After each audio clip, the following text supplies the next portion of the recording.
In the adjacent diagram, CP represent a wave front and AO, यहां पर ये CP जो है वो हमें बोला गया है कि कोई वेव फ्रंट है. AO and BP are the corresponding two rays. Find the condition on theta. Theta पे हमें ऐसी कंडीशन बतानी है for constructive interference at point P. P point पर कंस्ट्रक्टिव इंटरफेरेंस बने between the ray BP and ray OP. Basically हमें यहां पर एक मिरर दिया हुआ है, यहां पर दो साथ में लाइट आ रही थी, ये लाइट यहां पर जाके टकराए और वापस यहां पर आए और इस लाइट के साथ मिलकर इस जगह पर कंस्ट्रक्टिव इंटरफेरेंस करे. अगर यहां पर ये कंस्ट्रक्टिव इंटरफेरेंस करे तो हम चुपचाप से पहले तो इसका पाथ डिफरेंस फाइंड आउट कर लेते हैं. बेसिकली इसका पाथ डिफरेंस जो होगा that delta X should be equals to जो एक्स्ट्रा पाथ इसने चला है. अगर ये वेव फ्रंट है तो बेसिकली यहां से यहां तक का और यहां से यहां तक का पाथ सेम है, मतलब this path is the extra path which is nothing but CO plus OP. तो ये CO प्लस OP वाला जो एक्स्ट्रा पाथ चला है ये कितना होना चाहिए. अगर हम देखें तो basically if this angle is theta, this angle is also theta, और बेसिकली ये टोटल डिस्टेंस हमें डी दी हुई है. तो basically this OP cos theta is nothing but D. So OP is nothing but D upon cos theta. हमें OP distance यहां पर मिल गई है.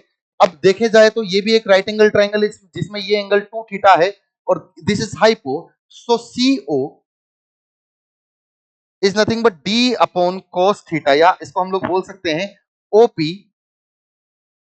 cos 2 theta. मतलब CO को हम लोग लिख सकते हैं D upon cos theta into cos 2 theta. तो जो नेट पार्ट डिफरेंस हमें यहां पर लिखना चाहिए डेल्टा एक्स, वो लिखना चाहिए CO which is nothing but D upon cos theta cos 2 theta plus OP की वैल्यू है हमारे पास D अपॉन cos थीटा. अगर हम इसको सोल्व करें तो D अपॉन cos थीटा यहां पर कॉमन आ जाएगा, लिखा जाएगा 1 plus cos 2 theta. 1 plus cos 2 theta को हम लोग लिख सकते हैं कितना, यहां पर 1 प्लस cos 2 थीटा क्या हो जाएगा भैया, 1 प्लस cos 2 थीटा हो जाएगा 2 cos square theta. cos theta से cos थीटा कैंसिल आउट हो जाएगा, तो जो पार्ट डिफरेंस आएगा वो आएगा 2D cos of theta.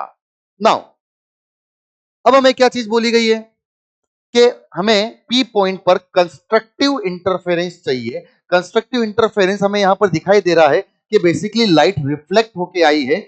A से जो लाइट जा रही है वो रिफ्लेक्ट होके आ रही है और B से जो लाइट जा रही है वो डायरेक्ट आ रही है. तो एक रिफ्लेक्टेड लाइट और एक direct light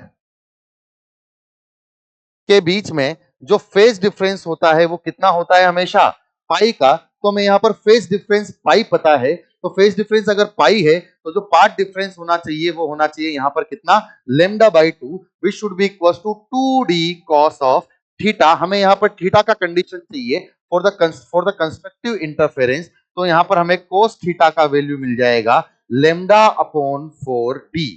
So cos theta should be equals to lambda upon 4D, which is option number B.